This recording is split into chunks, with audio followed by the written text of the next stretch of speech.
Thanks, Bo.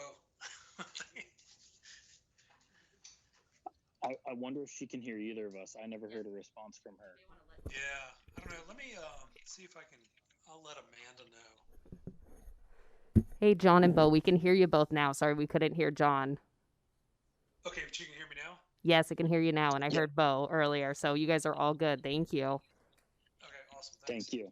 And we're going to get started here in just a few moments, okay?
All right, it is now 6 p.m. I'm calling the meeting to order for the December 15th Redevelopment Commission meeting. If staff would please take roll call, that would be great. Chairman Clausen, Present. Vice Chairman Kendall, Here. Commissioner Meehan, Present. Commissioner Harmer, Present. Commissioner Bigelow. Here. Mr. Chairman, we have a quorum. Thank you, Amanda. At this time, members of the public may comment on matters not on the agenda. The Commission's response is limited to responding to criticism, asking staff to review a matter commented upon, or asking that a matter be put on a future agenda. Are there any communications from citizens at this time? Mr. Chairman, we have one request to speak from Doralice Machado Liddell.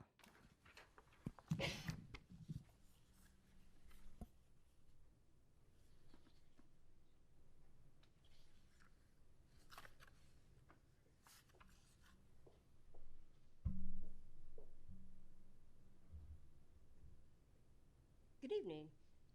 My name is Doralice Machado Liddell, Gilbert resident. I'd just like to make this short, and I do have a certain issue that I'd like to speak on, and it's regarding the sales study in relationship to the communications with the residents, which will be impacted by the Paseo going through their neighborhood, in addition to having either an overpass or some type of Paseo.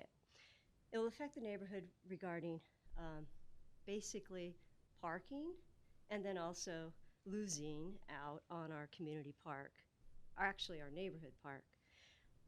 One of the things that I know that you're not responsible for, however, when I received this flyer dated, it was postmarked November 29th, I received it on the 30th in my mailbox in regards to the meeting, the public meeting.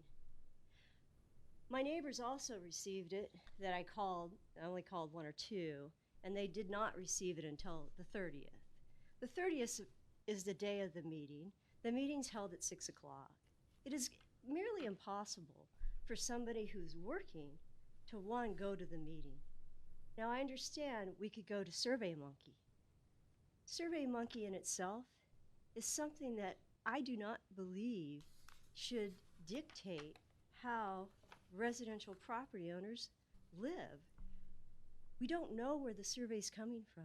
It could be coming from China, Russia, anywhere in the United States. And also surveys can be worded to manipulate the results.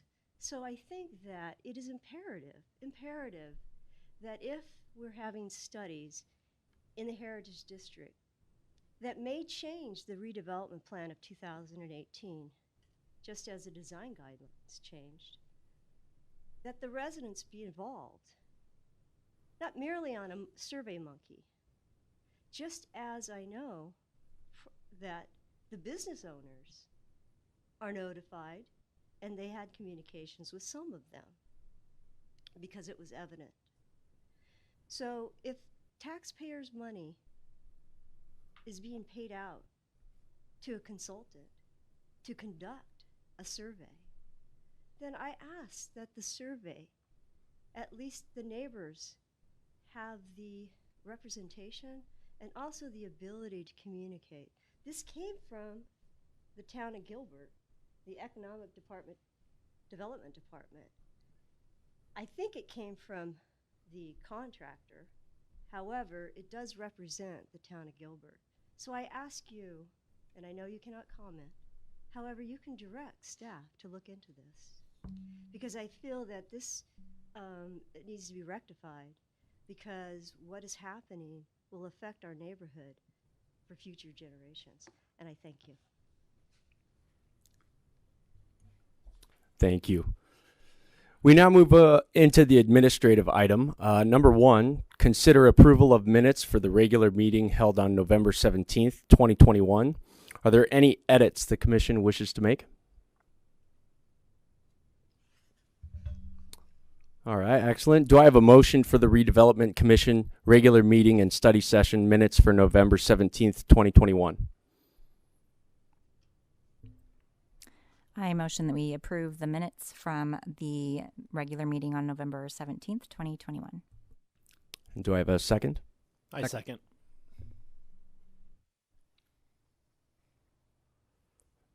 I think that works. Second and a third. Thank you, commissioners. The public hearing tonight will be led by our vice chair. Yes. Mr. Chairman, you have to take a roll call. Oh, vote. I apologize. Also, I do need to conduct a roll call vote. Commissioner Harmer? Commissioner Meehan? Approve. Commissioner Kendall? Approve. And I approve as well. Commissioner Bigelow? I approve. And I approve as well. So the motion is passed. Thank you, commissioners. And now the public hearing tonight will be led by our vice chair, as I am recusing myself for matters pertaining to the Heritage North project. Thank you, Mr. Chairman. I will now open the public hearing for Z20-02 Heritage North.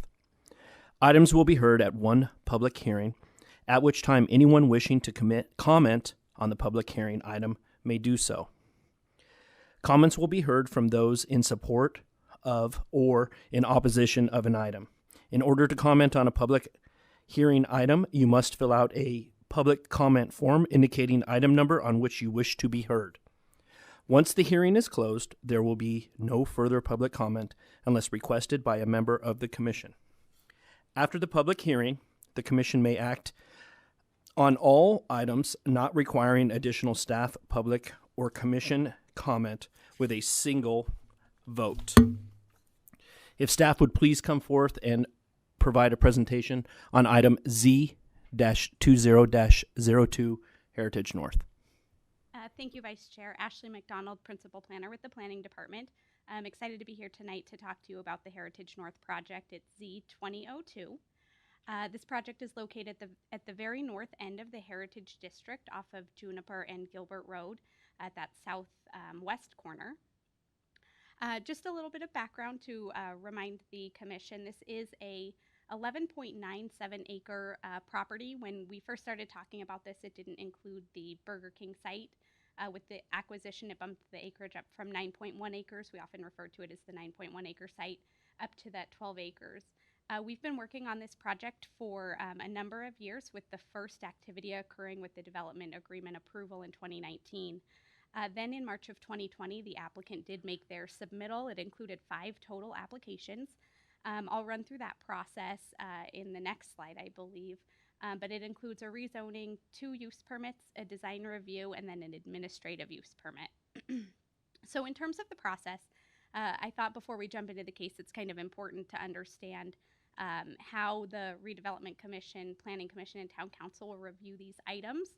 So tonight we are talking about the rezoning, or the PAD request, where we're looking at proposed deviations to the HVC zoning district. This application type does require a recommendation by the Redevelopment Commission. It'll then go to Planning Commission for recommendation, and then Town Council will take the final action. Prior to the use permits being heard, we do need to know if these deviation requests are going to be approved. So that process does need to occur first. If that's a successful application, then the use permits will move forward. The use permits do require a recommendation from the Redevelopment Commission, with our Planning Commission being the approving body of those application types. If those are successful applications as well, it'll move on to the design review, which is reviewed solely by the Redevelopment Commission. So because of the different approving bodies and the different levels of approval of these application types, we can't review them concurrently. So that's why you're seeing them, you'll see them 3 different times. And then finally, the administrative use permit is something that is approved at a staff level. We're going to talk about it a little bit tonight. That's related to the reduction in parking because I think it pertains to really all of the requests. So it's important to understand what that request is. So we'll talk about it tonight. So as I mentioned, the request before you tonight is specifically on the zoning Z2002, where the applicant is requesting to modify the development standards of the Heritage Village Center zoning district. This property is part of the La Vida Serena PAD, so we're removing it from that PAD. There's no implications to that PAD by the removal of this property. This application does include 9 total buildings. Starting at the north end of the site, Building 1 is our multifamily building. You can see on the image on the screen, hopefully you can see it, there is a parking garage within that building at the north end. Moving on to Building 2, that's at the northeast corner of the site. That is our hotel building. Building 3 is a 2-story building. It's got retail on the ground floor, office above. Buildings 4, 5, and 6 are all retail or restaurant buildings. Those are single-story buildings. And then Building 7 at the very south end is our 5-story office building, with Building 8 at the southwest of the site. That is the standalone parking garage. And then at the center of the site, between the commons open space and the splash pad, is Building 9, and that's a small kiosk building. It's important to note that with this development, there are going to be a number of public amenities constructed that will be open to the public, not solely for the use and benefit of this specific development. That includes the common open space at the center of the site per the development agreement. The Paseo, which runs from Juniper all the way down to Elliott. This developer will be responsible for the portion that traverses this particular site. And then there are some improvements included in the development agreement and in the design review to the Western Power Line Trail. So I wanted to talk a little bit about the PAD process. Our land development code specifically lays out what a PAD is intended to do. So just for frame of reference, I wanted to provide this section of the code, but essentially it provides a tool to modify regulations and standards in order to achieve outstanding development. And so really when we're reviewing a PAD and deviation requests, we're looking to make sure that there is some benefit in return for those. So we would just ask that you keep that in mind as you review the request.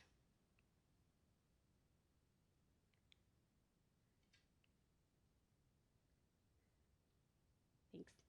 All right, so there are a number of requests as part of this PAD. One is to modify building heights. We're looking at both increases in building heights as well as reductions in building heights.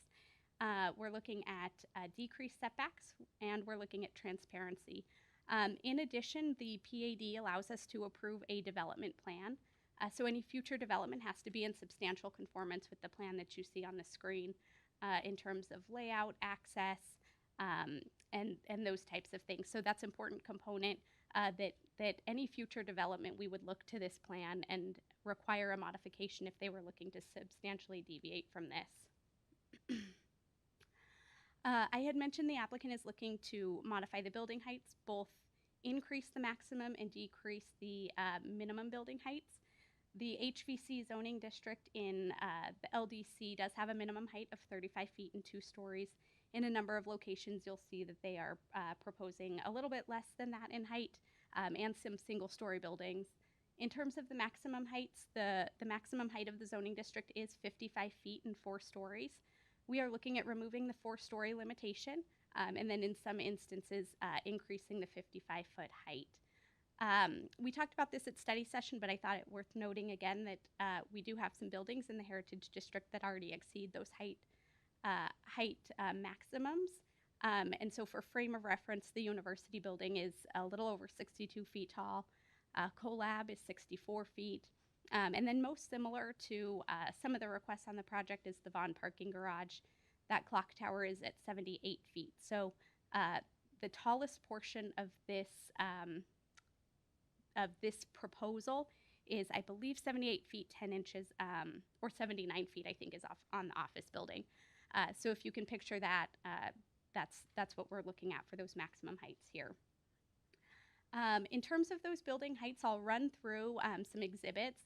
I did want to point out that in the conditions, I neglected to include a ridge height limitation. So I wanted to just point that out, that, and I'll point it out when I get to the exhibit. But in the table of maximum heights, I would add the highlighted portion. So walking through the buildings themselves, the multifamily building located at the northwest corner of the site, it's 288 dwelling units. There are 250 required per the development agreement. So I think that's worth noting. To the top of the roof, the building is 54 feet 8 inches. So it is meeting our height requirements.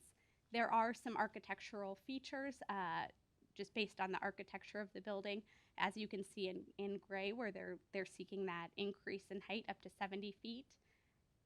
And then the finished floor of the roof deck is 63 feet 2 inches. You may recall when we talked about this at study session, I had shared with you that we were continuing to work with the applicant on refining their request to further limit where these specific portions of the building were going to be. And so they have provided information that the portion that goes up to 63 feet will be limited to 11% of the building footprint, which is about 15,000 square feet of that building. And then it's important to note, too, that the top of the amenity building, located right in the center, that gray portion is 78 feet 10 inches, and that's limited to a maximum of 6,900 square feet. I've shared this with you before, and I do want to remind the Commission that we are not considering architecture elevations tonight as part of this application, but I still thought it worth including in my presentation what these look like in rendering form. So this is elevations that have been submitted by the applicant that staff has been reviewing as part of the design review application, which you'll see here in the future. The applicant also provided a perspective showing what that line of sight looks like. So based on the location of the additional height at the center of the building, the farther you are away from the building, the more impactful that view is. So you can see that from Gilbert and Juniper, you might barely see the top of that amenity building. And so I think this is a really helpful perspective to see that the way that they've oriented that really does minimize the impact of the increased height. With regard to the hotel building, this building is an 80,000 square foot building. It is meeting the requirements of the development agreement by exceeding the square foot requirement. And the roof height is 49 feet for the north and south ends of the building, so that does meet the height requirement. And then to the top of the amenity roof, which you can see it's that brownish gray color, I guess. They are requesting an increase in height for that, but I wanted to point out that our code allows for a maximum height of 55 feet and then an additional 5 feet for the parapet. So 60 feet really is in line with what you might see by right in this zoning district if you account for that parapet. And then at the very center of the building is the maximum height of 71 feet 8 inches to the top of the mechanical screen. So these are the renderings. This is what we're looking at as part of the design review application, showing that tiered height of this building. With mixed-use building number 3, this building is one that it's about 31,000 square feet. It's 2 stories, 37 feet to the top of the parapet, So this one really is in line with what's required as part of the land development code. Looking at these elevations, just wanted to share these as well. Retail building number 4 is tucked back at the center of the site, adjacent to that parking garage. This one would request a deviation for the minimum height. As I mentioned, the minimum height of the LDC is 2 stories and 35 feet, so they're looking for a decrease here. This is anticipated to be small tenant spaces. Some elevations of what is proposed as part of the design review. Again, not reviewing that tonight, but I think it's important for you to be able to visualize what this could look like. Retail buildings 5 and 6, we're looking at similar deviations to allow for single-story buildings 20 feet tall. They will have a parapet and some roof features that help to add a little bit of interest and a little bit of height.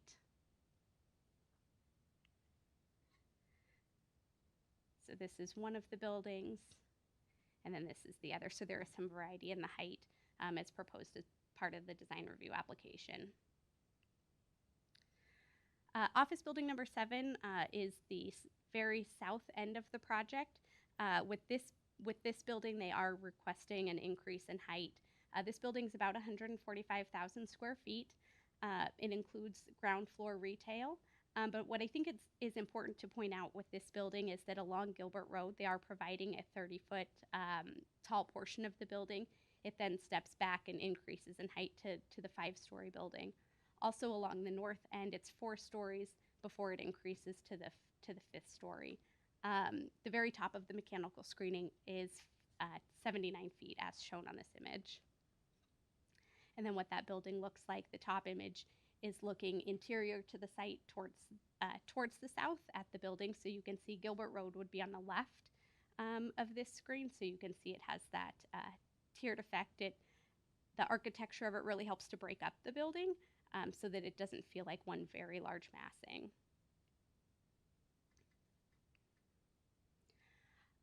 Parking garage and building number 8. This is one that when we came to study session, you may recall, along Ash Street, we had a lower height. There was the 5th floor was just a half deck, and it stepped back so that along Ash Street it was a little bit shorter. One of the things that we heard in our discussions with this commission, planning commission, and neighbors was concern about parking. And so the applicant did choose to complete that 5th deck, so there's no longer that step back along Ash. It is 5 full decks of parking, but that did allow for an increase in parking spaces by 67 additional parking spaces. So, you know, there's certainly benefit to that increase. This portion of the site, the only requested deviation is to increase the height to 57 feet for the top of that elevator. This is in line with the development agreement. The development agreement would allow a parking structure of a minimum of 5 floors. So this is what that new elevation would look like without that step back along Ash Street. As part of this request, the applicant is also seeking a reduction in setbacks adjacent to residential. There is a 20-foot setback. The Arbor Walk Apartments is on the west side of Ash Street. And so it's kind of an interesting configuration. Typically, we rezone to the center of the street. In this case, HVC goes all the way to the west side of Ash Street. So these buildings aren't right up against that residential property line. So they're looking to reduce it to 0 feet. They're in a couple of locations, it goes down as far as 3 feet. But in reality, it is 72 feet from the residential zoning district boundary across the street. But from their property line, it's about 3 feet. So this is unique in that Ash Street separates it from residential. It's not right up against it. The other request for deviation is related to transparency. The HVC zoning district requires that 75% of the ground floor building include windows displays, and it doesn't differentiate between residential and non-residential uses.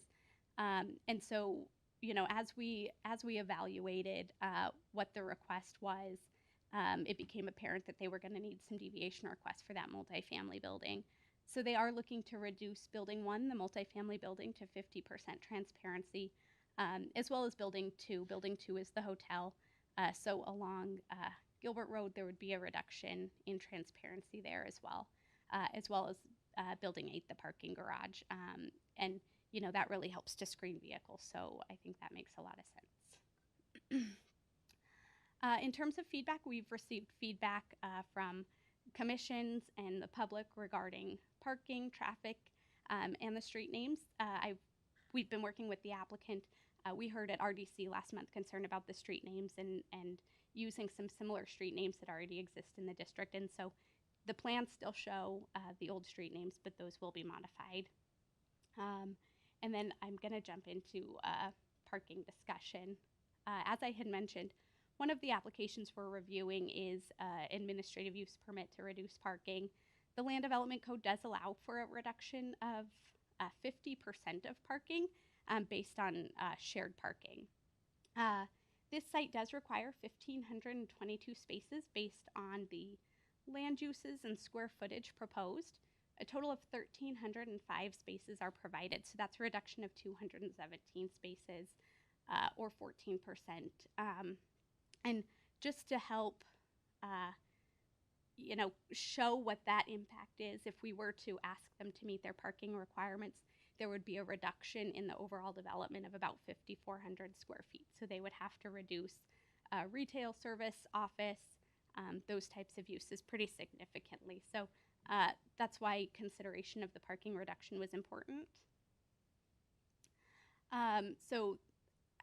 It is important too to point out that the multifamily parks itself. If you recall back to the site plan, there is a residential parking garage. The multifamily units surround that garage, and they will park there. So that is parking at 100%. No reduction is proposed for that portion. The non-residential use parking has been proposed to be reduced based on shared trips. So people would, for example, come to work in the office building and then go visit the coffee shop in that same trip, or go visit a restaurant or stop at one of the shops. They mirrored the approved traffic study and assuming 10% capture. So 10% of people doing those shared trips. Then once that was done, it was further refined based on an offset of peak usage for the various uses. They utilized the Urban Land Institute's time of day occupancy rates to further refine that. So in addition, the town, after reviewing their final report, we engaged Walker Consultants to review and analyze parking on site as well. They utilized industry standard ratios, similar captive adjustments that I previously described, and came up with a total of 1,312 parking spaces being recommended. So staff's recommendation would be that if you're doing the math, we're about 7 spaces short. That during those peak conditions where we anticipate peak usage, the hotel transitioned to a valet model. That allows for some parking efficiencies because they can just get more parking spaces in there. The applicant has indicated that they won't charge a fee for parking. That was an important piece for staff, and so that is a condition as part of the zoning application. So staff would recommend approval of this application subject to conditions A through R. We would modify condition F to include that ridge height of 70 feet. But I am happy to answer any questions you have. The applicant is here tonight as well. Thank you very much. Commissioners, do you have any questions for staff at this moment? Mr. Chairman, just clarification, since I'm the new guy and I wasn't here in the earlier stages of this. Parking structure in particular, having built several of these over the years, we've always considered ground level retail in the parking structure in order to maintain the integrity of the pedestrian experience within the area. Was that discussed at all, or was it a consideration? It was something that staff had discussed with the applicant in early stages in terms of trying to activate Ash Street. The applicant might be able to expand on that a little bit, why it didn't pan out, I guess. But at the end of the day, we kind of came to this point of parking versus square footage of uses and trying to balance it. And so taking up some of those additional parking spaces for more retail in the garage, you know, it is a difficult conversation. But the applicant might be able to expand on the viability of retail No, in there. if staff has had that conversation or it's been discussed before, that's what I just wanted to make sure that was covered. Because, you know, sometimes the rent generation of that ground level retail helps pay the debt service on the construction of the structure.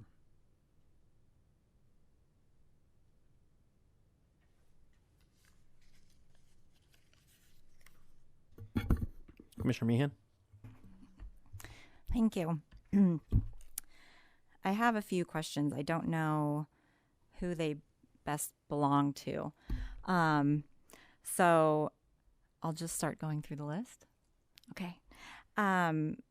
So you have numbers like 1522, parking spots are required. What is that pulling from?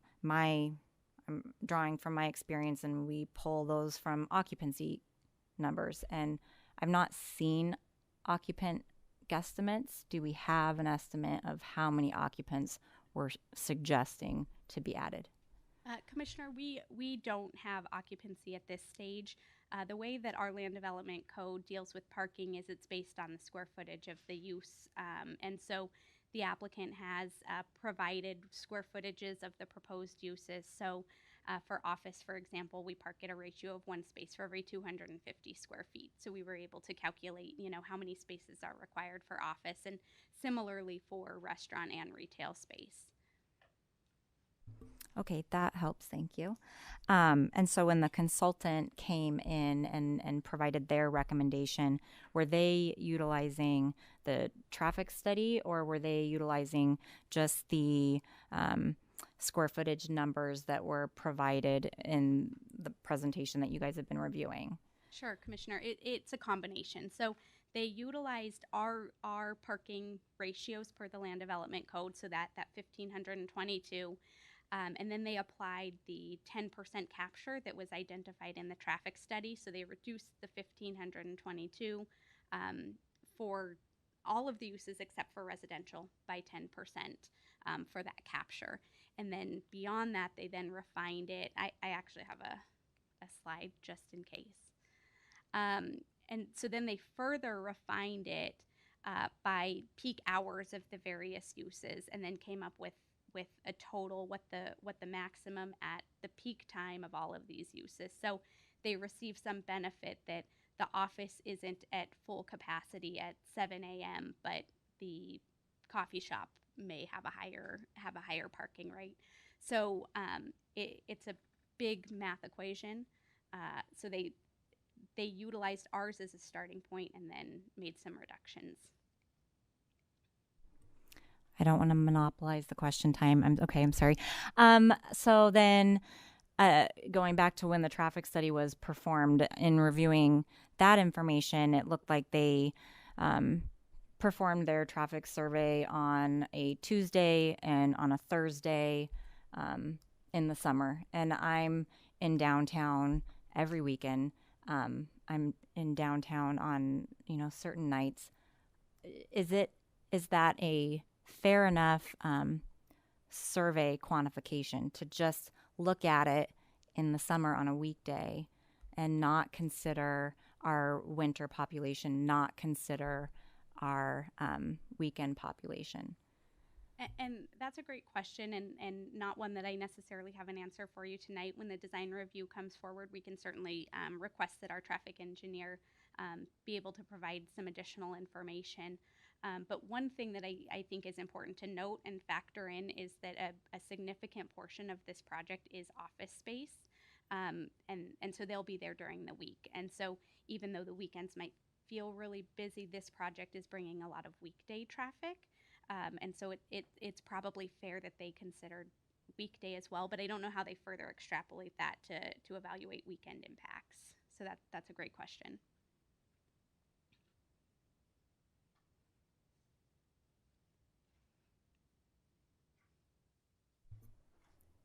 Commissioner Meehan, do you have any additional questions? Take your time. setback for the garage being close to residential. Am I following then that the lot line for that residential development includes Ash Street? Did I follow that logic correctly? So we measure from the property line. So measured from the property line, it's about, I think the garage is 7 feet. When the applicant's presenting, I'll verify that number. But we measure from the property boundary, the private property boundary.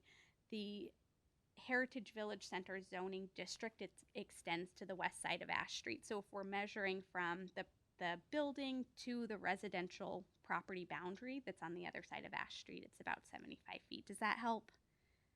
Yeah, that helps. So for scale, I'm envisioning traveling down this road, which I do frequently. My dad owns the vet clinic across the street. How far set back is our bond garage from Ash Street? I don't know, but I can look it up while the applicant's up at the podium.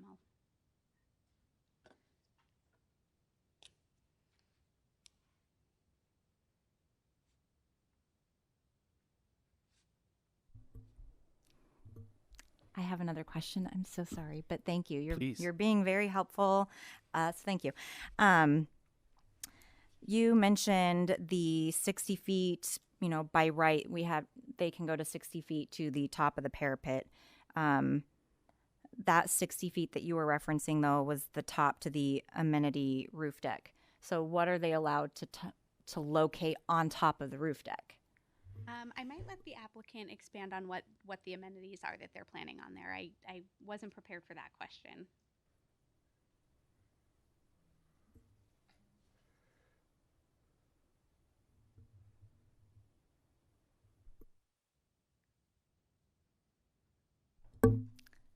I have another question.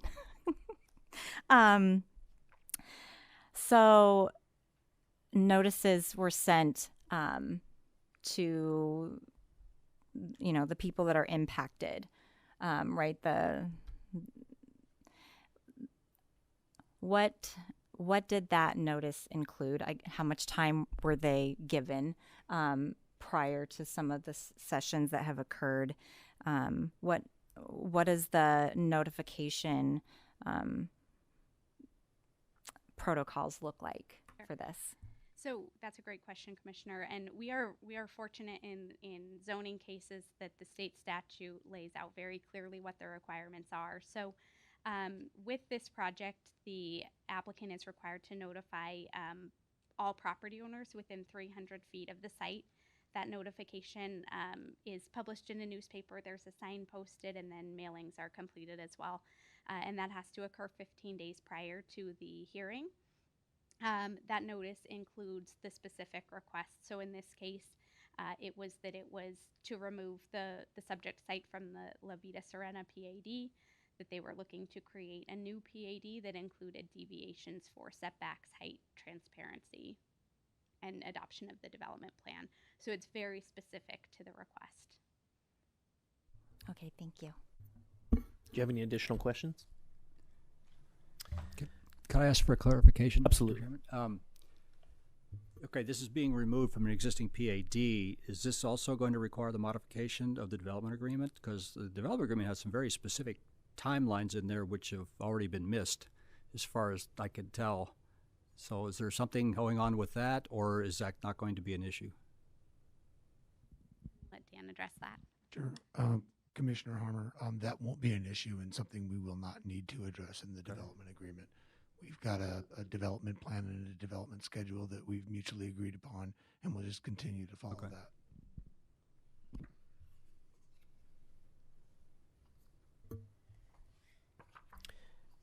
With that, I'd have a few questions as well. I believe the multifamily building is 288 units. Is that correct? Correct. What's the size of the parking structure, at least the number of vehicles it will hold? Oh, you're asking tough questions tonight. I think it's 500 and something. So roughly enough for 2 spots per unit. Correct. And our land development code breaks up the parking requirement for multifamily based on the size of the unit, essentially. So, 1-bedroom and studio apartments have a lower parking requirement than 2-bedroom or more, and then it also accounts for a quarter of a space per unit for guest parking. Okay. What about overflow parking in the other structure? Certainly, guests would be able to park in that structure if there's spaces available. There isn't a restriction. We did what came up at the last meeting as well was a question about how that garage functioned, and so we've gotten some additional information from the public that south garage may have some spaces reserved for office users, but there won't be like an entire deck that needs badge access to get to. So that's an important piece. Is there multiple entry points within the garage? There are. They're a little bit difficult to see, but there's one at the south end, one on the east, and then one at the north. So there'll be traffic flowing through the middle? Correct. So at the center of the site, you can see there's that label of Park Lane. It doesn't go through and connect to Gilbert Road. It tees there at the center.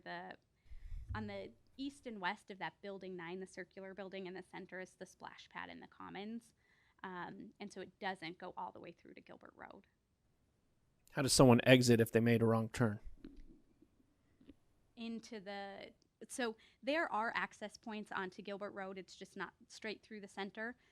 So if somebody entered in on Park Lane, they could go north or south, and then Hemlock Lane and Laurel Avenue both do exit to Gilbert Road. Will there be the ability to block those roads off for events or just because? That could certainly be an option.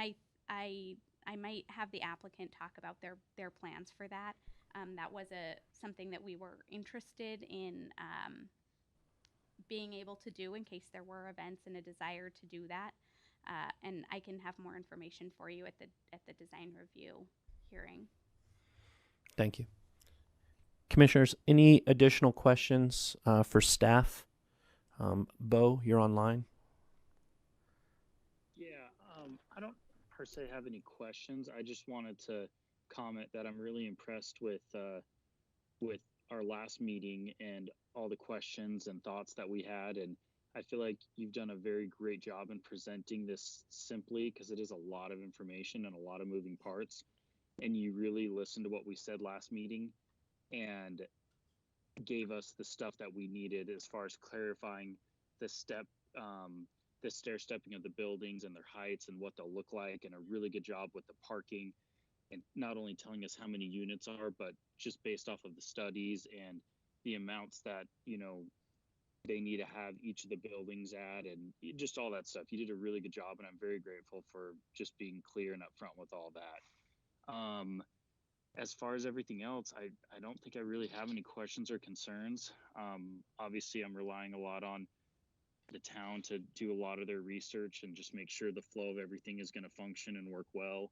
I really appreciate you guys looking into the street names, as some of the neighbors had mentioned that they were concerned about it, and so I think that's really good that we took that in consideration. On the next design review, the only thing I would say is maybe if you could put a memo in there to talk about trash and where all that's going to be and how that's going to flow, just because I know over behind Joe's Barbecue and a few of the other restaurants, it's been kind of a pain to get the logistics of that figured out, and we've kind of had to figure some things out as we've gone with it. But on a project with this and with as many buildings as we have and square footage, just make sure that that's kind of taken in consideration as well. Absolutely. Thank you, Commissioner. Thank you. Last question, and then I think we'll probably move on to the applicant. Is there parking currently right now on Juniper and Ash? On Juniper and Ash? Can you park on the street? No. Okay. And that will continue to be so. Vice Chair, that is correct.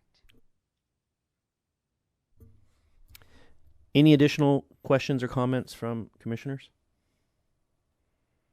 Okay. Would the applicant like to speak at this time?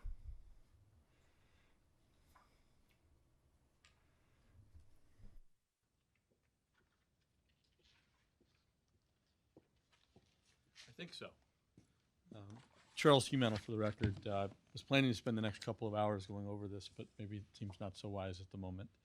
I do have a presentation. I think I want to start by saying that we spent a lot of time working with your staff, your planning staff, your economic development staff, your refuse staff. And that's actually something we spent quite a bit of time working on over the last several months. And we're really proud of the project we have. We have a better project, I think, today than when we came in because we worked collaboratively. And I think the fact that so much of our presentations are the same speaks to that, speaks to the closeness with which we see the project. I do want to talk about a few things, and then maybe I'll go to questions because it seems like you've covered so much of it. I do want to mention one of the things you mentioned was the neighborhood meeting.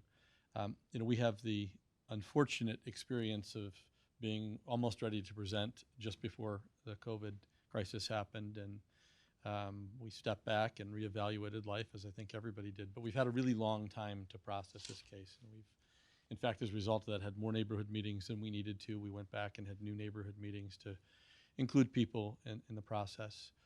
The plan that you see today, and that you'll see again, and I know we will speak again in future hearings, is very different in many ways than the plan we started with that. With some of that is life, things changed over time, and some of that is that we had time because of that to work collaboratively with your team and really come up with something that we're very proud of. One of the things I want to talk about, actually, that you also mentioned was whether or not we have a plan to use some of this space for other activities. And we weren't planning to talk about that today because it isn't the design session, but we will talk about it when it comes time. I think one of the things we're really proud of here is the place that we have created. For now on paper, but it will eventually be built out.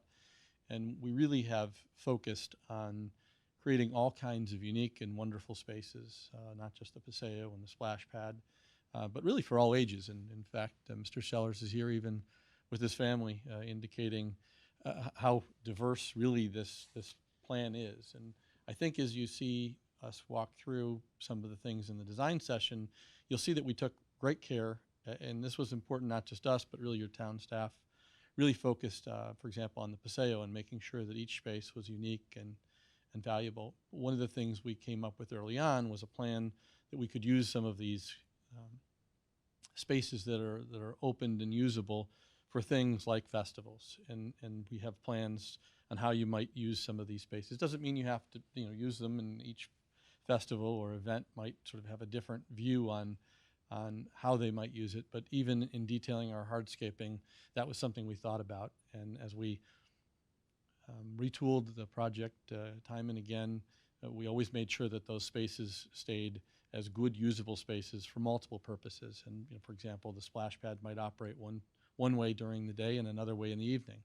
One of the things that you mentioned is parking, and I think it was not easy for us to come back from the last meeting, but we did and realized that we should take the input that you've provided. We provided an extra half tray of parking. That's a big deal on a project like this, but we listened and we thought it was important. And I think one of the things that you'll see as you look through the project, again, not only in tonight's meeting, but in future meetings, is that the uses are complementary. And for example, the office building will be largely empty when the residential needs it, and vice versa. We also have tried to build a real community, so hoping, for example, that our residents spend a lot of time at our retail. It's a sizable piece of retail, and we're depending, frankly, to make our retail successful on the office folks, the hotel folks, and the residents to use that and make this part of their community. So I'm going to move past a lot of these slides because I think they're issues you've covered. If you feel like you'd like me to spend more time on some of those issues, happy to do it, but I don't want to waste time. I think the renderings are really important. I know that that's not what we're here for tonight, but I think it helps hopefully address some of the questions I think you're asking as it relates to scale. how do these buildings, how does this all kind of come together? And we've tried really hard to do a couple of things that I hope you'll see as you look through the slides.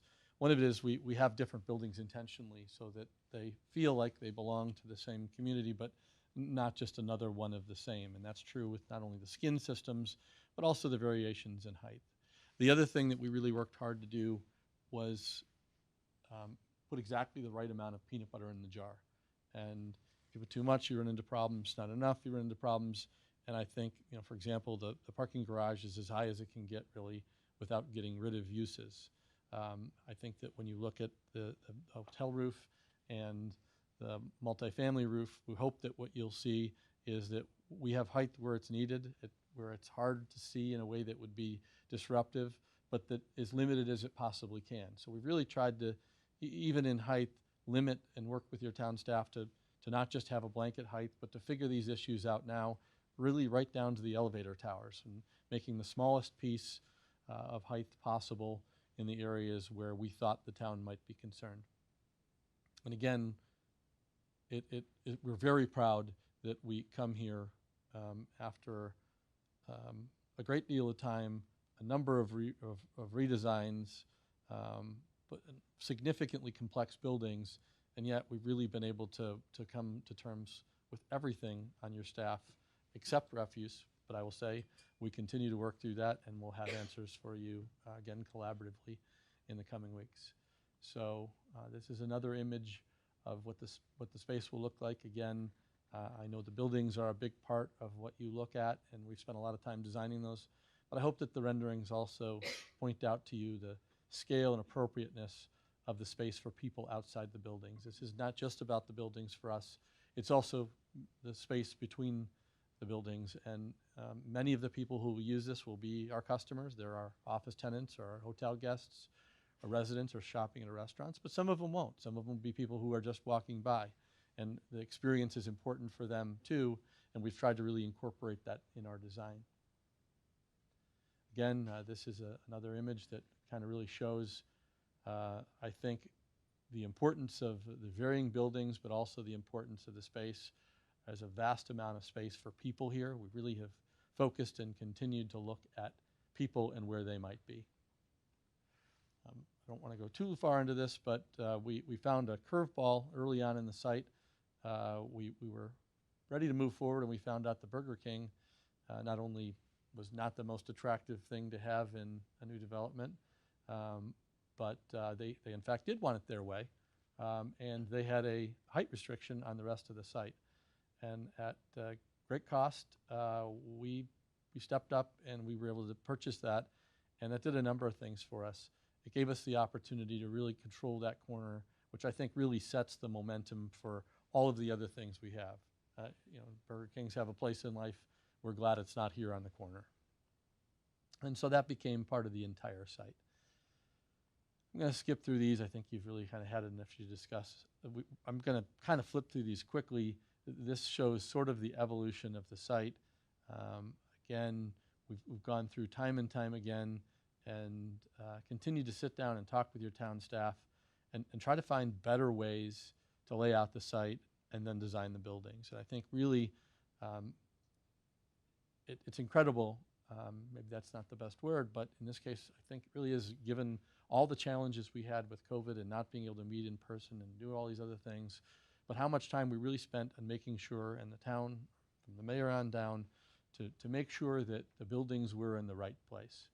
And so we continued to kind of tool with the site plan and move buildings around, and I'm going to kind of just keep going through these. You can see all the different building designs we came up with until we found something that the town and our team was really in complete alignment on, including a big piece of it was moving the hotel onto the hard corner where the Burger King had been. We think it's a particularly noteworthy improvement in the downtown to put the hard corner to have a real sense of place over the Burger King. We spent a lot of time on the Paseo and finding the right alignment. We spent an awful lot of time, again, trying to figure out what the commons area would be. I think this is a really important part of tying together the various uses. Again, Some of these folks will be people who are our customers, and some won't. And it became important for us to figure out how to tie all those spaces together, and as you pointed out, to make them usable for a variety of different functions. This is the height exhibit, and I really want you to kind of notice we color-coded it so you could see that we weren't just asking for blanket height. It wasn't just sort of a lazy request. We really focused and focused and focused in down to making sure that the exhibit shows the elevator towers in the places that we couldn't avoid height, and minimizing those, moving the amenities to the center so that they're less visible from the street. And I think this exhibit shows in even a little more detail how carefully we layered the height. And again, from a distance, we think that that adds interest to the architecture. You asked about parking spaces. I figured that might come up today. Specifically, it's 503 parking spaces in the residential garage, 39 on-street spaces now. I will say that could change ever so slightly. The one thing that's outstanding is the refuse collection, and we really are spending a lot of time trying to figure that out, and I suppose theoretically you could gain or lose a space depending on the solution there. But this is a pretty refined solution with both with our team and then your consultants.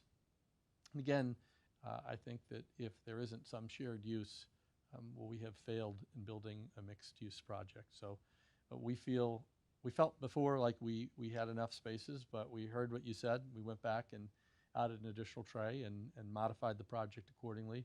And so now we think we're well beyond what the site calls for, but appropriately so. We're happy to do it. One of the things we heard from the town is that the corner really becomes an opportunity to do something other than Burger King, although they said it in a nicer way.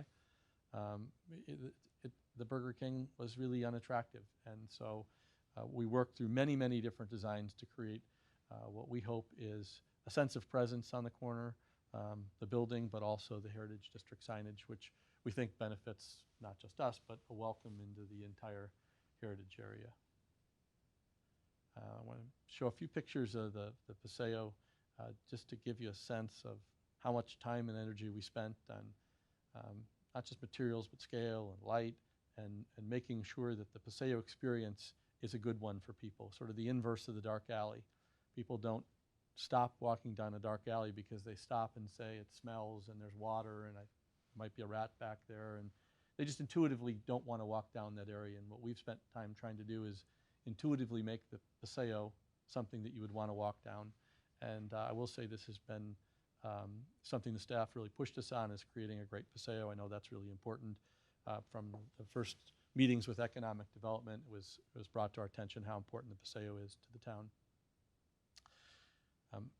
I'm happy to continue to go through slides at length. We're really proud of the project, but I think I'm kind of extending beyond the questions you've asked. I'd be happy to talk about the project for several more hours if you'd like, but I think it's better I stay focused on questions at this point.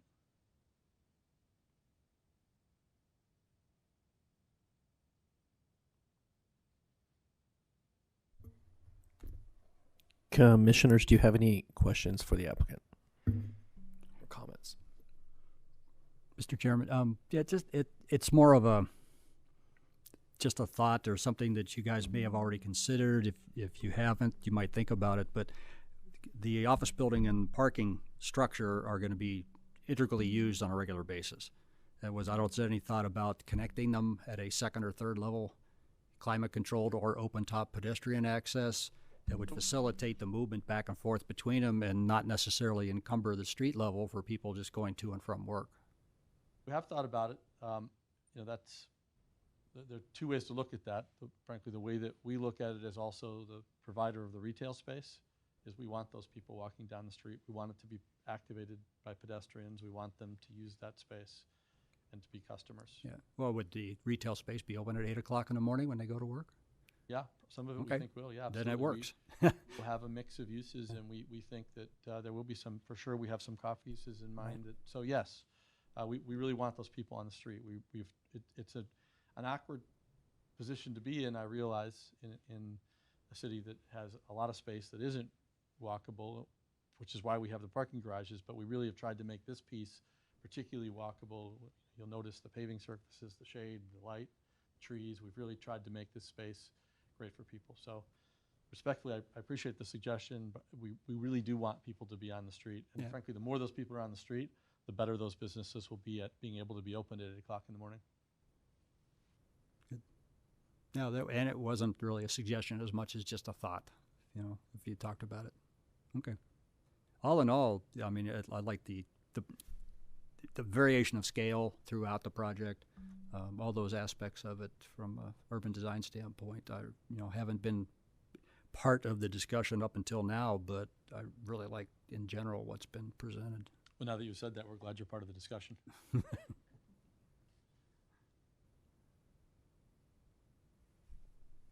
Commissioner Meehan? Yes, I have some questions. Surprise! No, just kidding. Glad you're taking the time to really pay attention to the project. We appreciate it. Well, I mean, I love the renderings. They're really helpful. I love the efforts that you've taken to prepare some of these visuals. They help. So the 50-50 ratio for shared parking, that reduction, that's already allowed by city code. Is that correct? Do I have that correct? Yeah, so we frankly, we would have argued for a bigger reduction than we've taken. The code would allow a much bigger reduction. Then what We have heard pretty loud and clear that that's of concern to you. And so we went back and are asking for less of a reduction today than we did before. You asked a question earlier on in the session, and I'm going to try to paraphrase it, but I think you were asking is, did the parking study that we did take into consideration the traffic study that we did? And the answer is yes. We worked with your traffic staff first to come up with the parameters for the traffic study. They approved those parameters. They then approved that report. That traffic report then was used as the basis for the parking report. So they're not separate things. They're together. The building block is first using the traffic study, which is approved by your staff, and then working through the parking issue, which frankly was an effort. We wanted to provide originally less parking, but we came to the study session and we heard from you and from staff that that's something you wanted more of. Yes, I'm sorry, it's awkward to both be facing against you and talking to you. So then, and I was trying to review, the development agreement and then the traffic study and all the documents that were sent our way. And I was just trying to simply trace the numbers of, here's the development plan. Here's how many thousands of square feet we said needed to be provided as a minimum for the office, the retail, the hotel, multifamily parking. And then I jumped to the traffic study, and those numbers didn't match. Some of them being less, right? The hotel in the traffic study was saying 100-room hotel, and the development plan said 150 room. So little things like that I'm just trying to trace. Why did the traffic study get to drop off 50 hotel rooms? Well, we have 100 hotel rooms now. Okay. So it's consistent. So then that's consistent with what's going forward. So then is that a problem that strays from the development agreement? So I don't know what, I believe that is the requirement. I believe we meet the requirement, and there has been an amendment to the development agreement. I don't think it covered that. I do think that we meet the development agreement. Okay. Well, that... Commissioner Meehan, I can address that. The development agreement spoke to 150 rooms or 75,000 square feet. It used the word or, and they have 80,000 square feet. Okay. Okay, that clarifies. Thank you. Yeah, I was starting to feel crazy when I was going from document to document, and none of the numbers are matching. And, the document A, we'll say, is calling it multifamily, and document B is starting to call it other things. I'm like, why can't we all call it the same thing so that it's easy for us to just, do some simple cross checks? But that helps. So thank you. I wish we could make it all more simple and easier, but we'll try to answer all your questions to get there. Okay. It's an incredibly complicated process to develop all of this at the same time, and usually you don't have an office multifamily. 9 buildings is a significant endeavor. And so I apologize that it's not more clear, but it's a lot to sort of weave together. No, I agree. Everyone's been good to help answer questions. It's a lot to digest. You know, there's hundreds of pages of attachments that we've all been reviewing in the last, couple of weeks, trying to just make sure we're doing our due diligence as well. My parking concerns is doubled with the egress of all of these people. So not only once they get there and they park, what happens when they all are leaving, and what happens, I saw in the town paper, maybe I'm not allowed to talk about this, about the Neely development. Like, we bought the Neely school so that we can know. Okay. I wouldn't have much to offer on it either. No, so. I know. I go from a life safety perspective of, we're talking about adding thousands of people to 11 acres. So how do we mass exit them? I suppose keep in mind, the earlier question you asked is if we're living up to our expectations. Yeah. The development agreement is designed to have an intense development, and we meet it. We meet it pretty closely, actually. Frankly, there's not much more we could build. And if we did build more, we'd have to have fewer cars. We, in the last meeting, had fewer parking spaces, thinking fewer cars would be good. But we need to build, for our agreement, pretty much what we have proposed in terms of numbers. I mean, the thing that we're proposing is consistent with what the town asked for in its RFP and would agreed to in its development agreement. And so I guess, I see your point. It's an awkward thing for us to that's what we're supposed to do. And with that comes that amount of intensity. And so we think we have done the best job we can in managing. We've spent a lot of time talking with your staff on streets and alignments and those kinds of things, including working on Gilbert Road and doing improvements there.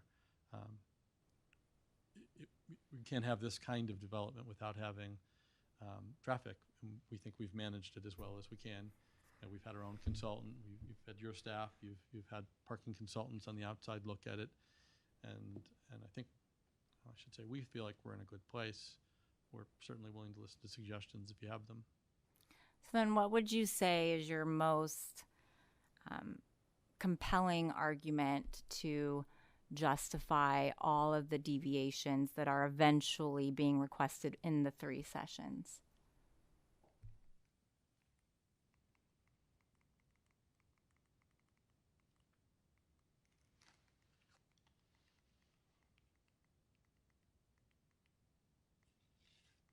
Hold on one second.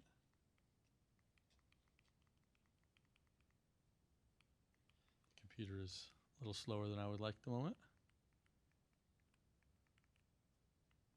I would say that I think that what justifies, it's hard to ask the question, what justifies all of the things we're asking for? I think the answer is the thing that justifies all of the things that we're asking for is that we've spent a lot of time trying to put them together to make the right size project, to have a mix of buildings, a mix of scales. A lot of ways to do this easier and have the same amount of square footage and meet the development agreement. But then you don't have that, and you don't have something that, of course, listen, I'm biased. I'm probably the most biased person in this room on this project. We think that all of our time and energy has been well spent. I think that if you look at any one of these buildings, it feels good. And I think more importantly, any one of these buildings, in my mind, feels good next to the building that it's next to, not by accident, but on purpose, because we and your staff spent a lot of time trying to make that happen. And in some cases, we're asking for reductions to make the building smaller. In other places, we're asking for it to be bigger.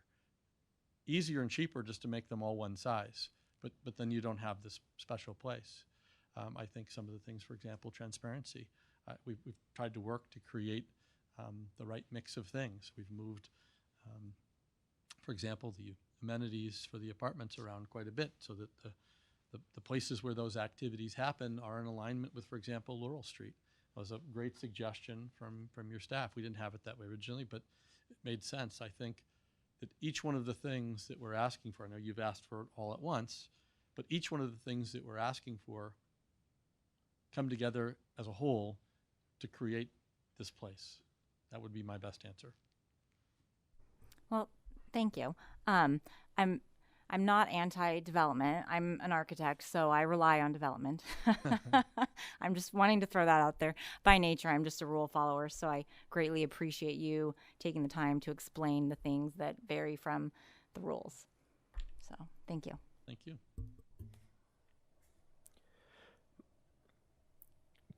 The multifamily was always part of the RFP, is that correct? It was. Okay. It has been on different places in the site plan, including on the corner when we purchased the Burger King. But we came to realize quickly that that was not viewed as a great place by the town. And so we have moved it around within it, but it has always been part of the plan. Any idea on the cost of living or the rent in the multifamily unit? That's a tough question, especially to answer right now.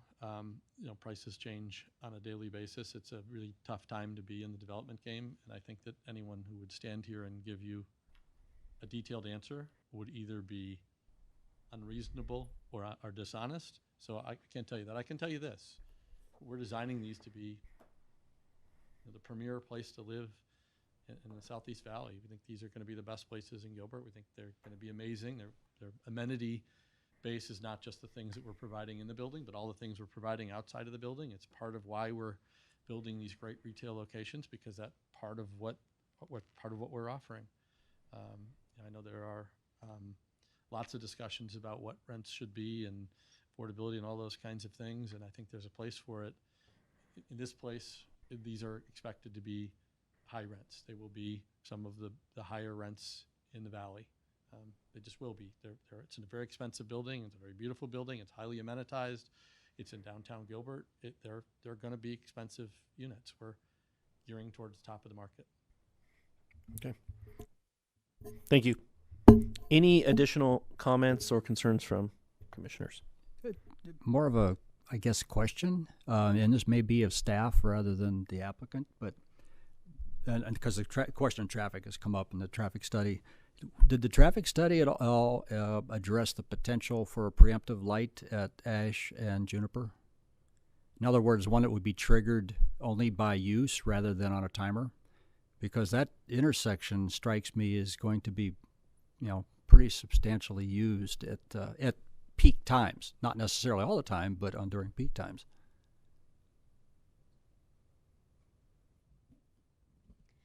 Commissioner and Chair, that was not something that is being recommended by staff, that there be a signal at that location. We've done pretty extensive review and, to Charles' point, lots of work together on this, and that has not been a recommendation. Okay.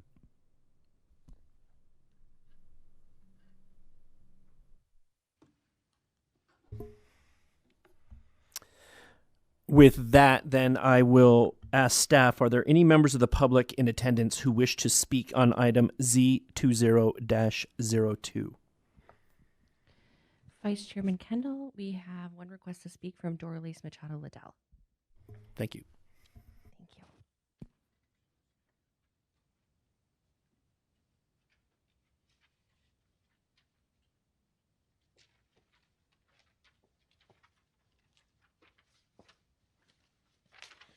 Good evening once again. Thank you for allowing me to speak. My name is Doralice Machado Liddell. I am a Gilbert resident. I'm here to speak on a couple issues.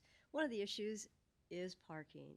I know that it was addressed, and we all talk about the development agreement. And I would just like to say that the development agreement that was dated May 16th, 2019 at 3.1.2 parking improvements.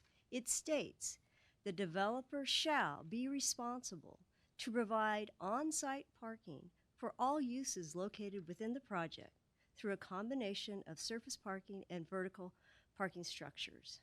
It also states that Gilbert shall be under no obligation to provide or to permit any off-site parking for the project. It goes on to state, or to consider any application for administrative use permit to permit off-site parking for the project. That's part of the agreement. Shared parking is not part of the agreement. That is something that they're asking. They're asking for that. But the original agreement was that parking would be they would provide all parking. So I say that because I live in an area where we do have an apartment complex, and there was a traffic study, and there was a parking through the town. There is spillover in the residential area. There'll be spillover. It's just going to happen. The residential, the multifamily, there will be visitor parking, and I'm not sure if visitor parking is within their allotted space. I will just say that the shared parking model is not in the best interest of the town of Gilbert, of the residents of Gilbert, all residents, and that it does not comply with the agreed upon development agreement that was dated May 16th of 2019.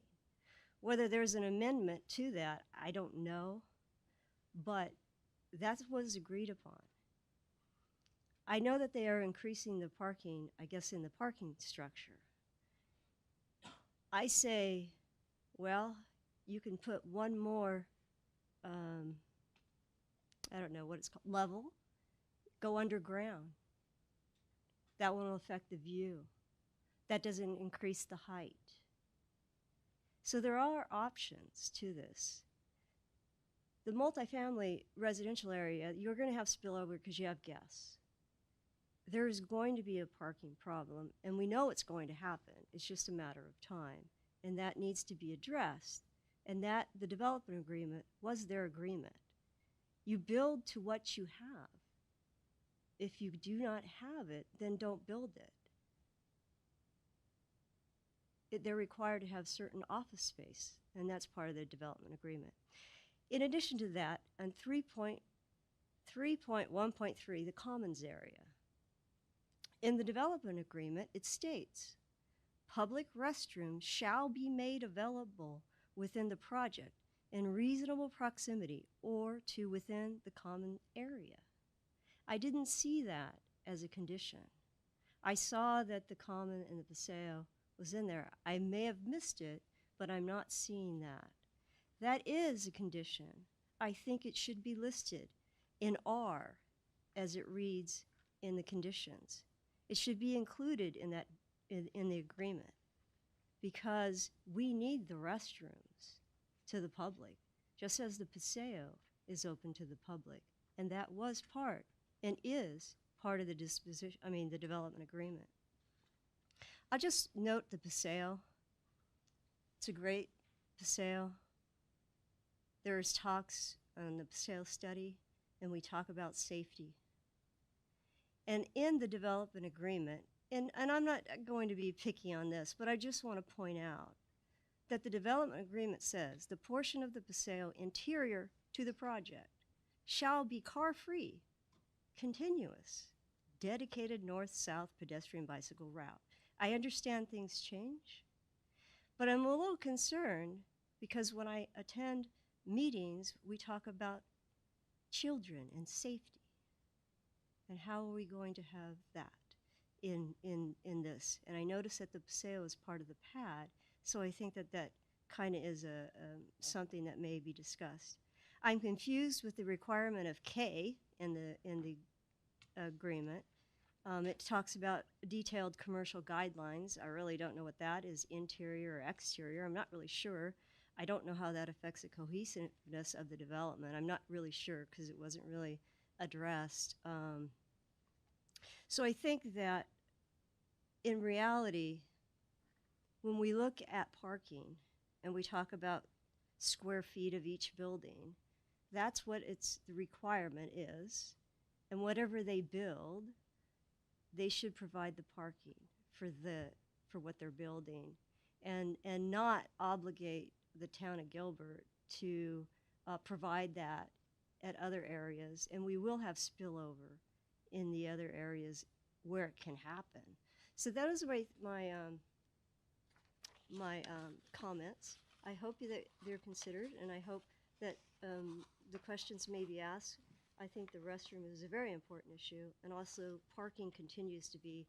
And I don't think saying that they're giving a few more spaces and they're meeting their obligation, they are not meeting the development agreement. And I thank you for your time. Thank you. Are there any additional public comments? Mr. Vice Chairman, I have no additional requests to speak at this time. Thank you. Does the applicant have any response that they'd like to share? I do briefly. First of all, I should point out that the concern about streets came from the resident. She was right, and we are working to change the streets, so thank you for that information. Certainly, I agree bathrooms are important. They are part of this plan, and we can detail that in other exhibits as we move forward. But the bathrooms, the public restrooms, are part of the development agreement. They are part of this plan. It's something we've gone over with your staff, and I can tell you they certainly worked to make sure that the bathrooms were in the plan. As it relates to the parking, I think reasonable minds can differ. We believe that we meet the requirement of the development agreement. I think your staff does as well. But I would point out, as a practical matter, one of the advantages of having the office building next to the residential is at the times when it's most likely that the residential will be full, and again, we feel like we've parked it adequately, the office building will be likely largely empty. So there might be problems with other projects. I can't speak to that. I can tell you that we feel like not only do we have enough parking, but we have the ultimate solution if we don't, which is the office building parking garage right next door for people to park in. And one of the things that we discussed with your staff is that those spaces will be free of charge, so it's not like people are worried about parking because they don't want to pay. So we feel like we've really addressed the parking issue solidly.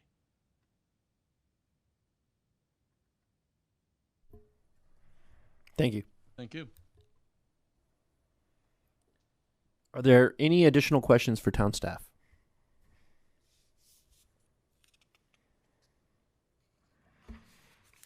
Okay.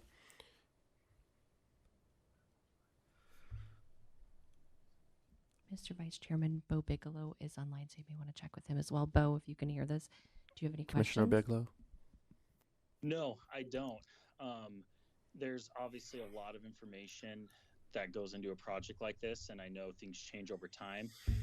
And we're coming together. We all want the same thing. We all want a downtown environment that is family friendly and is functional and it's safe and there's parking. And I'm just honored to be a part of this, and I'm glad we have an applicant who is even willing to work with us and who is passionate and wants to build something beautiful. I think the overall design and the layout and everything is very functional, and I'm very excited, and I'm just honored to be a part of this project. So I thank you. Thank you, Commissioner Bigelow. At this point, I will close the public hearing on item Z20-02, Heritage North, and look for the commissioners for discussion. Who wants to go first?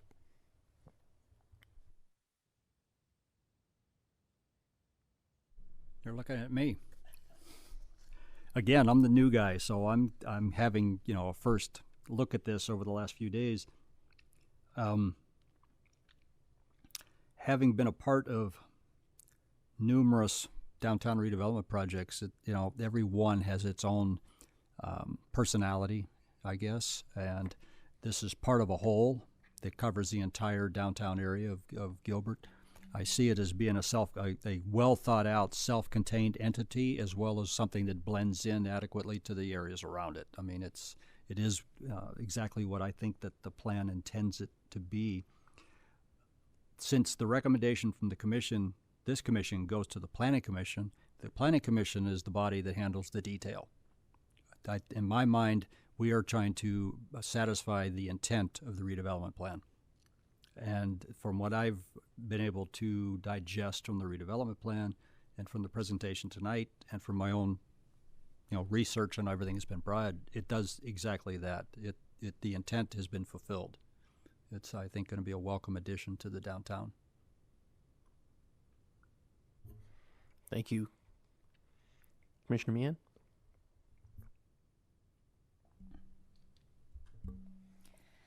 Yeah, I know I've asked a lot of questions. I already stated I'm a rule follower, so I just like to, I mentally like to work through the process of the why. So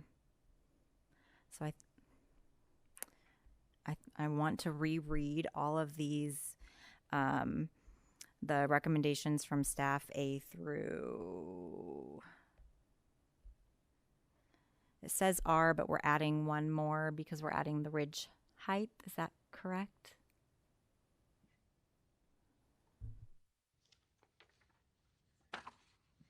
The ridge height addition will be added to condition F. So there's a table as part of condition F, so we would just add a row to that table. Okay, that's, yeah, you did clarify that.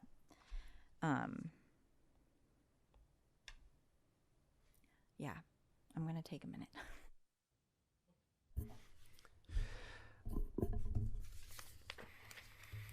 I appreciate the presentation. Thank you very much, and I appreciate all the effort that staff has put in. It's a lot. It's a big project, and I think when you look at that space right now, it's being used for overflow parking, and I know that parking is probably going to become a 4-letter word around here because we've used it so much. I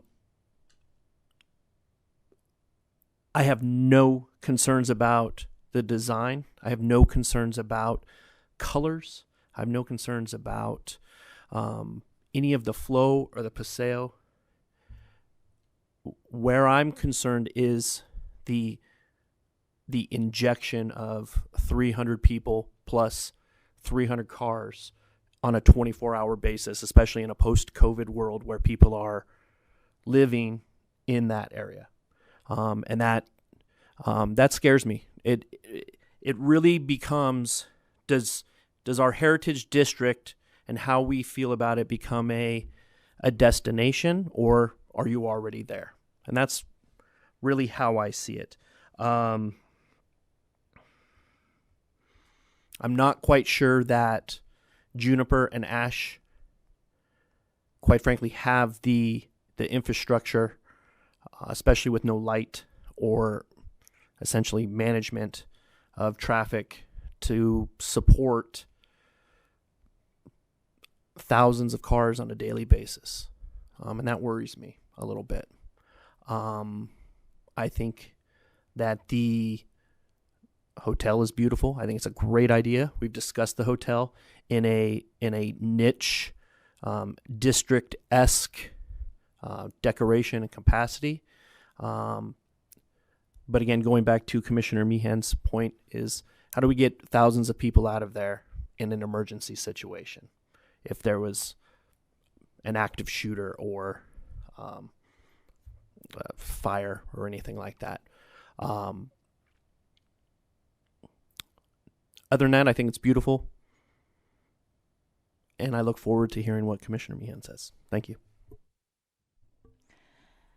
Yeah, Juniper and Ash are both, one lane, each direction. So that's where my mind was going too, and so that's why I was very excited to read the traffic study. But then that's also why I felt it didn't feel sufficient for the ask.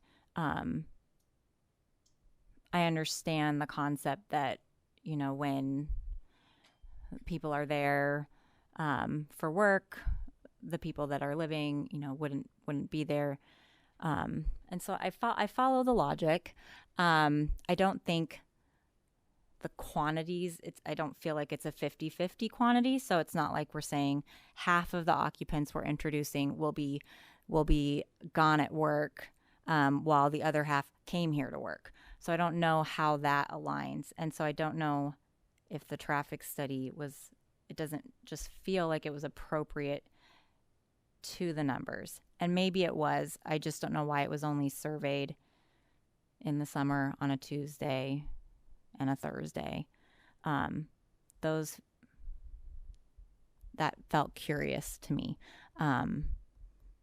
But I'm not a traffic engineer, so I'm not going to pretend like my interpretation is the rule, because that isn't what I do. That's just what my gut instinct was telling me as I read the traffic study, is that there could be more or additional traffic studies considered, especially not in the summer. I'm downtown every weekend. I pick up a farm box. It takes me 25 minutes to park anymore. And I'm being raised in Gilbert, I thought I knew all the secret routes and all the secret parking spots, and it's starting to fail me. So I think of the spillover to where people, what residential streets are people going to start coming in to get to downtown?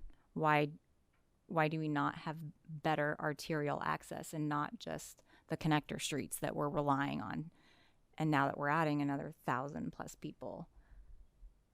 But that's not what we're being asked, I don't think, to vote on tonight. But in my head, going through the domino effect of we give extra floors, we give extra feet, that's extra people. So then when do we come back and evaluate? And maybe that's in another future 2 planning sessions. And maybe I'm just starting to ramble, so. Are you fin? Thank you, Commissioner Meehan. Commissioner Bigelow, do you have any comments? No, I don't. I think it's a big project and there's a lot of moving parts. I think that I trust the town has done a great job with downtown thus far, and I trust in the engineers and the third-party companies that they're hiring out and consultants to kind of figure out the logistics of this. I agree with what Larry said about if the intent of the builders and the developers is kind of in line with what our goal is, then I'm all for it. And then we can let the zoning and everyone after us look at the fine details and figure out exactly what's going to work and what isn't.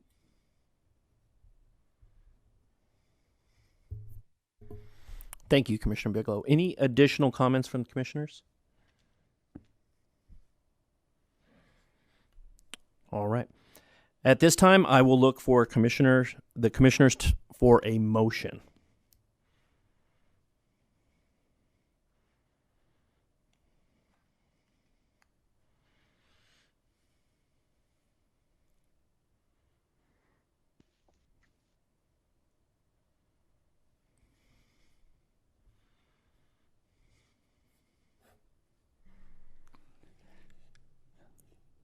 Is it possible to ask one other question? Absolutely. Which could result in an additional stipulation, but would it be appropriate to request that the town's traffic engineer provide some kind of, for future, not necessarily on tonight's application specifically, but as the project moves forward, to establish what the threshold would be for the signalization of ash and juniper? Because I think that is one of those questions that we're all having. To me, it was pretty obvious that there's going to be a significant impact to that intersection. And we already have the signal at Juniper and Gilbert Road, and we are going to be talking about queuing down to Ash, queuing on Juniper on a 2-lane. There's got to be a threshold trigger where a signalization of this intersection is going to be required. I think that's information that would be something that'd be merit coming forward at least some point in the process. Maybe not at this stage, but before building permit. Chair Kendall and Commissioner Harmer, to address that specific question, there's a couple of things that we just wanted to make mention of. You're absolutely correct. The role of the traffic engineer, has certainly provided some opinion. Currently, there is another opportunity through Planning Commission and others to have the traffic engineer provide some additional insight. But one additional component that we think is important for you to take into consideration is some of the work associated with the Vaughn Avenue ventilator. The Vaughn Avenue ventilator is intended to provide the very relief that you're speaking to today. That Vaughn Avenue ventilator is something that was is one of the many projects that was approved during our recent bond election, and we're currently working through design and development of that initiative. But the very intent of the Vaughn Avenue ventilator is to provide the very relief that you're speaking to today. It doesn't necessarily address the signalization and some of the other traffic movements that you're specifically addressing, but its intent is to provide relief for traffic in the Heritage District. In addition, we've commissioned a circulation and traffic circulation study. That traffic circulation study is, again, the purpose of that is to address the very concerns that you're speaking to today. So from a staff point of view, we feel very confident and comfortable that these efforts to relieve the congestion in the Heritage District will not only serve this project, but will serve the district, serve the community, and create the efficient traffic flow necessary to provide the ingress and egress into the Heritage District. We can go into significantly more detail if you would like, but at a high level, we just wanted to add that additional comment. Is the only other then question is there going to be some level of coincidental timing of that study versus the beginning of this project? I don't have the timing off the cuff at the moment, but the intent of those studies are to ensure that the traffic circulation is addressed and provides, like I said, the relief to the traffic congestion that's currently experienced in the Heritage District and anticipated through the built environment. Take you back to the redevelopment, the 2018 redevelopment plan. This project has been envisioned, and the densities, the intensities, the residential elements, all the sort of components that you're seeing brought forward by the applicant today have been envisioned by not only council, but also through staff, and certainly working through, obviously, the nuances and the details that are necessary in order to fulfill that vision. But this project was characterized as a catalyst project within the Heritage District and within that 2018 redevelopment plan. So the very things that are contained within the development agreement have taken a lot of what the 2018 redevelopment plan took into consideration when contemplating build out over the next 10, 20, 30 years of the Heritage District. Again, I don't know if these comments get to the very sort of relief that you're looking for, but we just wanted to provide high-level commentary on all that. Mr. Chairman, with that explanation now on the record, are you ready for a motion? Yes, sir. Using staff's recommendation for the reasons set forth in the staff report, move to recommend approval to the Planning Commission for Z20-02 as requested, subject to the conditions A through R, with the modification to condition F to add ridge height of 70 feet to the maximum building height table.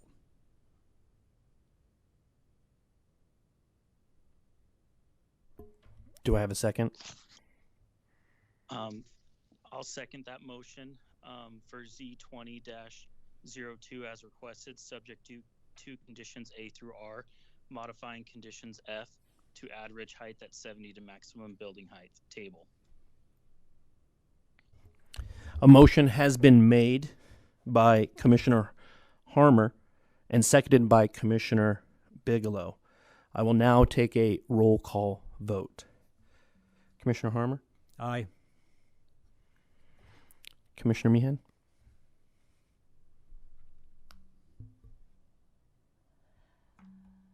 Aye. Commissioner Bigelow? Aye.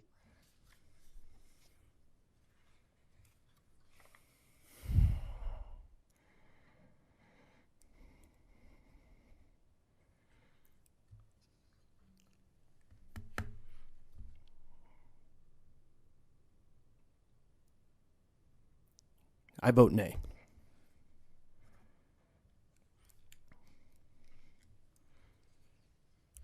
With that, the motion passes 3-1. Thank you, Ashley, for your presentation. I will now hand over the meeting to Chairman Clausen.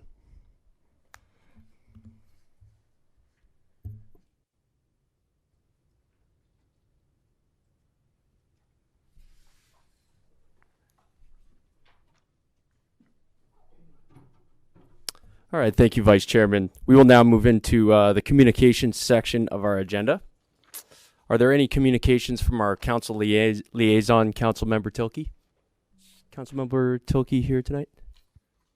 Mr. Chairman, Councilmember Toki was not able to be present tonight, but she does send her gratitude for all that you do and her well wishes for the holidays. Thank you. Any reports from our commissioners? All right, Amanda, anything you would like to report from staff? Yes, Mr. Chairman, members of the commission, thank you so much. So last night, Council approved the acquisition of the former Neely Traditional Academy campus, which will support the construction of the Vaughn Avenue ventilator, which is a new ingress and egress for improved circulation, stormwater retention, and future pedestrian-oriented, mixed development. Council also approved the build-out of the 4th floor at the University building and approved a lease agreement for that floor with the University of Arizona, continuing the community's focus on higher education in Gilbert. 4 new businesses have been announced on the ground floor of the CoLab building, including Rumble Boxing, Scoop Walls Dough Bar, State 48 Apparel, and Candle Chemistry. So we're very excited that they'll be joining the district. Just as a reminder, you can find the best lights in the town at the Water Tower. And if you turn your radio station to 88.9 FM, you can watch the show every half hour from 5:30 to 10 through January 3rd. Additionally, the giving machines are open. So these are vending machines located near Water Tower Plaza, which allow people to donate to selected non-denominational charities. So they're open daily from 9 a.m. to 11 p.m. through the first week of January. And then finally, applications are open for the Community Engagement Task Force. So with the intent of fostering an environment of honest, respectful conversation aimed at addressing some of the social concerns within Gilbert, the mission of the Community Engagement Task Force is to provide a place at the table in which everyone fits, every voice is heard, and collaboration towards identified concerns produces outcomes that benefit all within Gilbert's community. So applications will be received until 11:59 p.m. on December 23rd. And I'm going to hand it to Dan. Chair Clausen, Commissioner Kendall, Meehan, Harmer, and Bigelow, just wanted to thank you not only for your service, wish you all a very, very happy holidays, and again, just thank you for your time and your attention this evening. Big project, certainly, lot to discuss, but your time spent doing your research, doing your discovery, really looking at the components that make a project like this work or not in certain cases. Just really appreciate your time and attention to all of that. We also want to thank Councilmember Tilkey for certainly her services as the liaison, and again, wish you all happy holidays. Thank you. Thank you, Dan. And Dan, Amanda, all of the staff, everybody in this room, happy holidays. To the commissioners, happy holidays. And with that, it is 7:42 p.m. Meeting adjourned.